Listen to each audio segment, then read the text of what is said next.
é Júlia, sou médica neurologista com afinidade e especialização em neurovascular.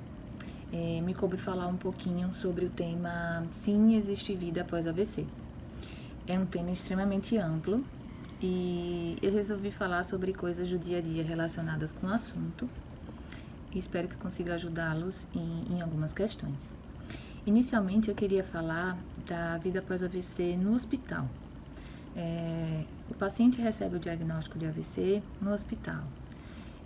Quando a gente vai passar esse diagnóstico, geralmente a pessoa compreende a doença com espanto, né, e gravidade, já que é uma doença que cada vez mais é conhecida e as pessoas já têm alguns conceitos relacionados a ela.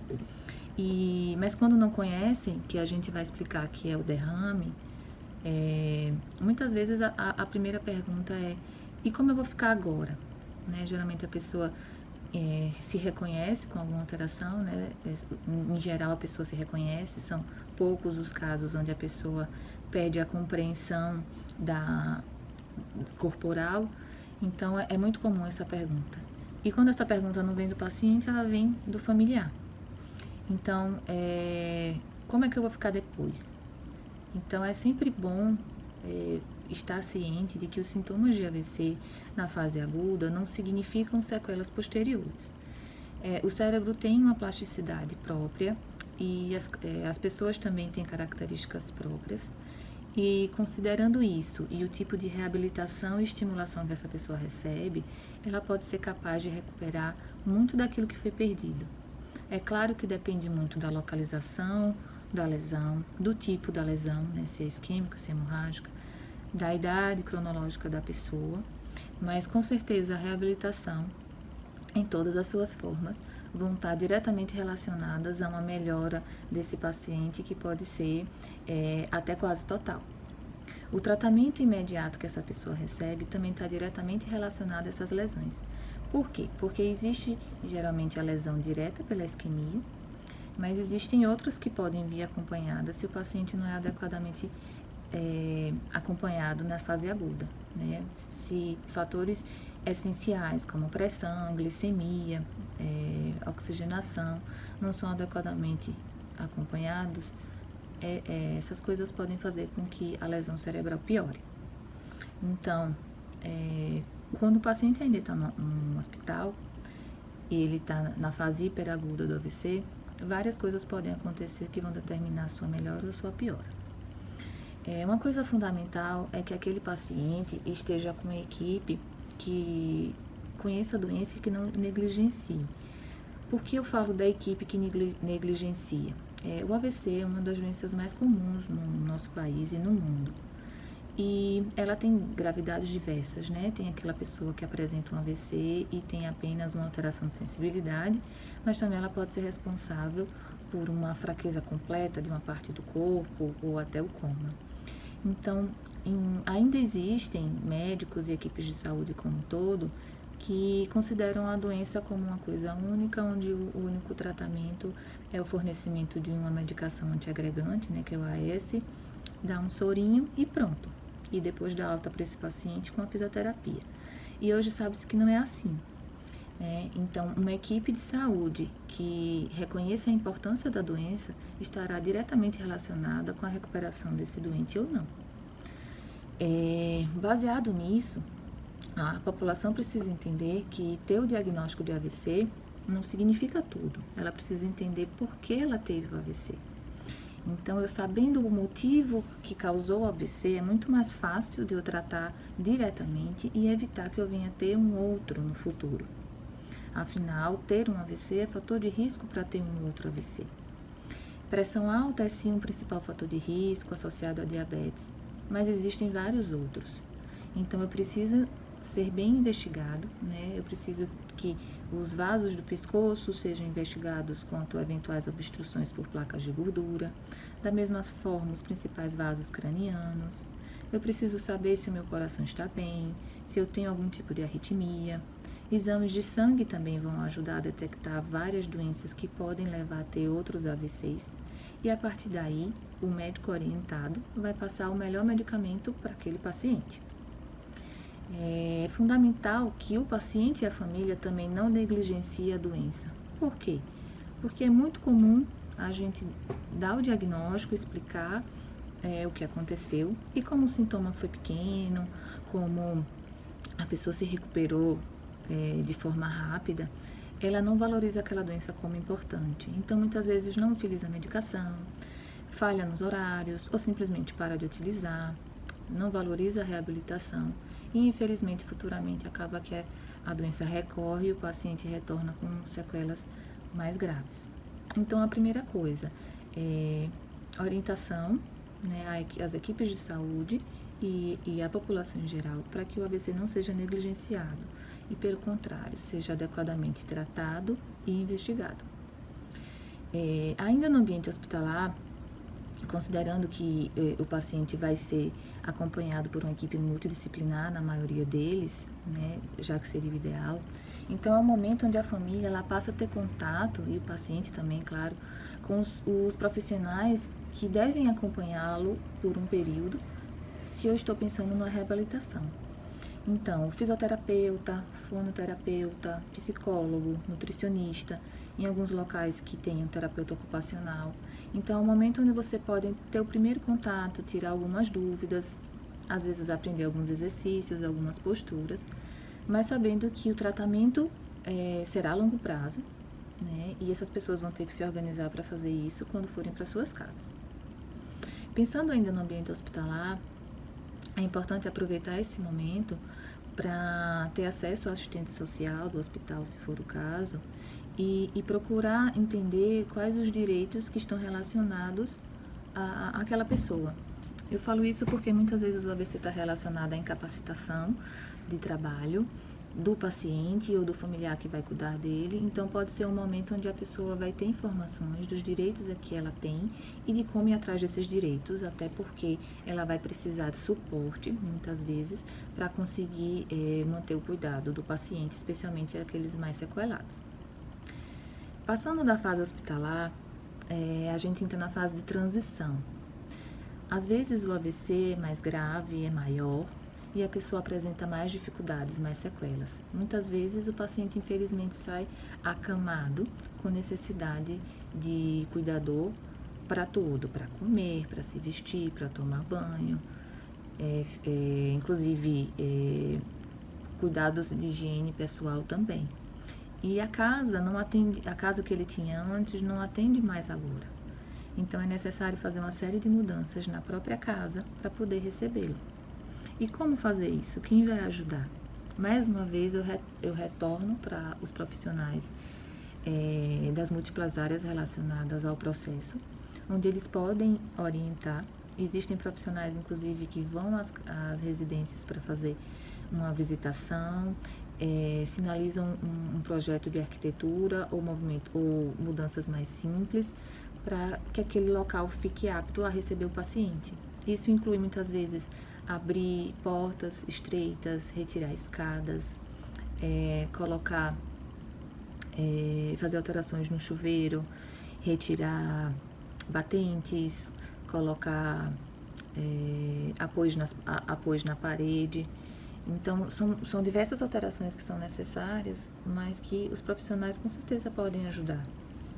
E o momento em que você está no hospital e você está preparando a sua casa é fundamental, né? Todo paciente quer ir para casa. Então, tentar fazer desse momento uma coisa menos penosa para todos, né? Para a família e rápida. Tantas vezes o paciente tem alta, mas fica aguardando tempos e tempos uma reforma no domicílio ou uma liberação do home care, se for o caso. Para aqueles casos onde o paciente fica com poucas sequelas e fica bem, é muito mais fácil, né? Mas sendo aquele paciente muito grave ou aquele paciente com poucas sequelas, se ele for passar por um processo de reabilitação, é importante que seja iniciado o quanto antes.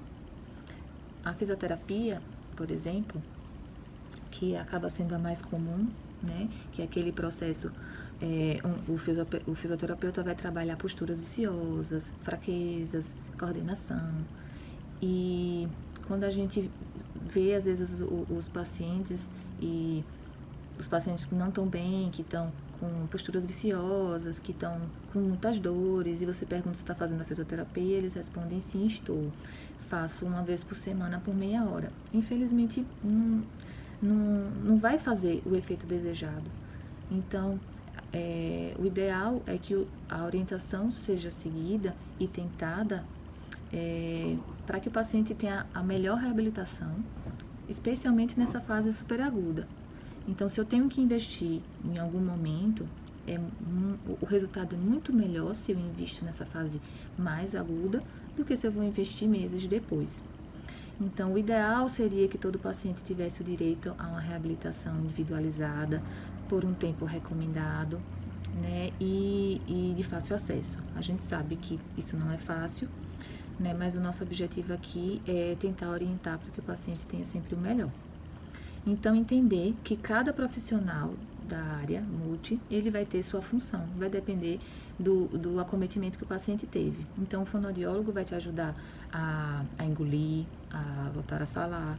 O fisioterapeuta vai ajudar a melhorar posturas que estão erradas e causam dor, que dificultam ainda mais a mobilização. Ele vai trabalhar a força muscular, a coordenação. O terapeuta ocupacional, ele vai tentar lhe adaptar com base no que você perdeu de função para as novas funções do dia a dia.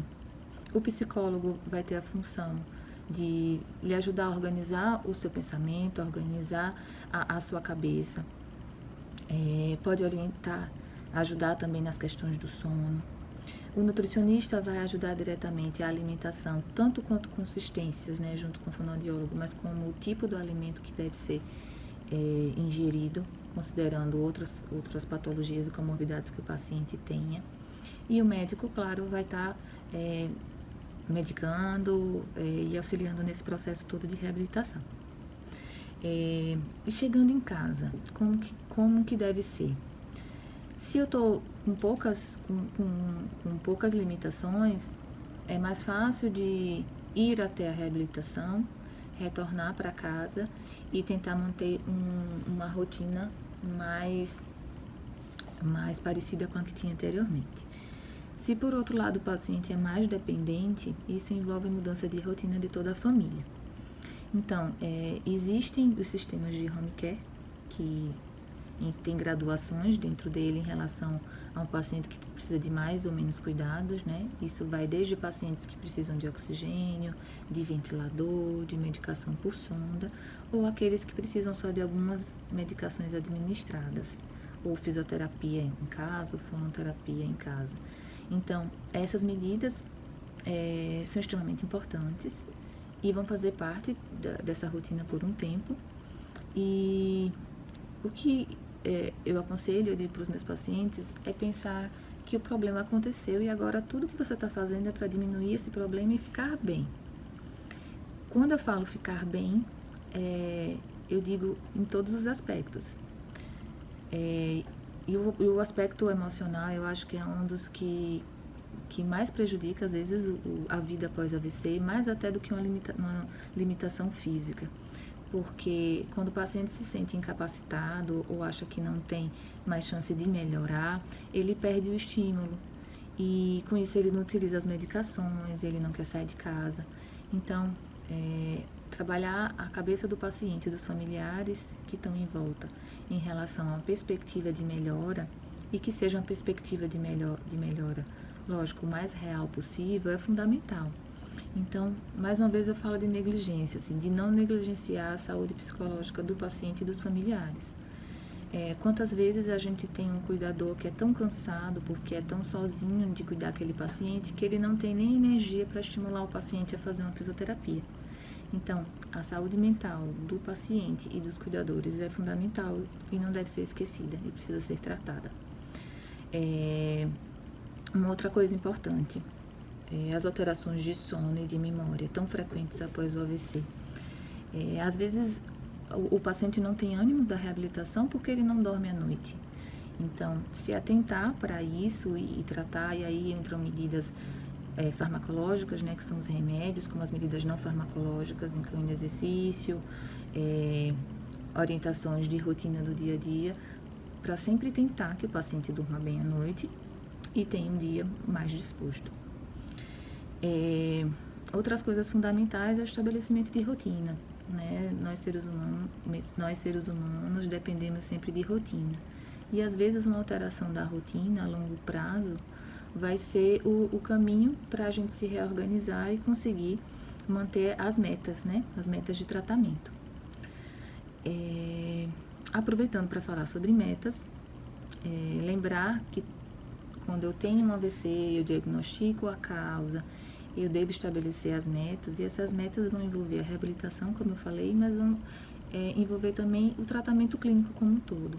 Então, é importante que o paciente, após o AVC, ele retorne para o seu neurologista clínico, porque é necessário repetir os exames para saber se o tratamento que foi iniciado na fase aguda do AVC trouxe resultado em relação àquilo que poderia estar sendo fator de risco para um novo AVC. Por exemplo, quando o paciente tem um AVC e está com colesterol alto, o médico vai dar a medicação com o objetivo daquele colesterol ser reduzido para um valor que vai depender do paciente. Então, eu preciso voltar para o médico para que o médico repita o exame e avalie se aquele tratamento está adequado ou precisa ser melhorado.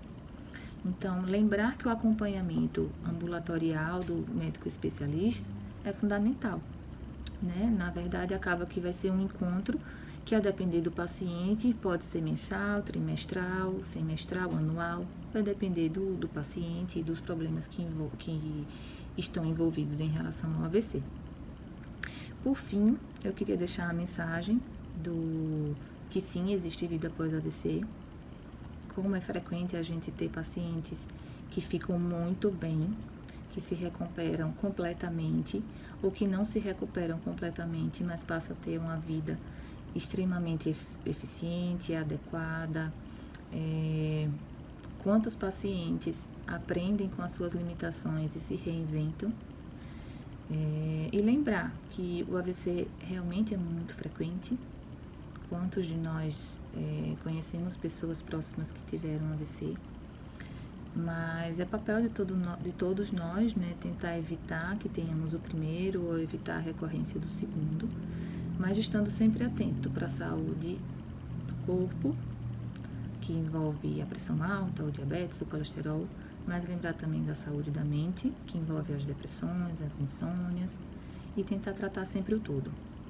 E não desistir, e independente do paciente ter convênio, ser particular ou ser do SUS, sempre estar ciente do que são direitos e cobrá-los, para que cada vez mais a gente tenha um sistema de saúde como um todo efetivo, né, de tratamento multidisciplinar para aquele paciente que teve um AVC. Era isso, obrigada, tchau, tchau.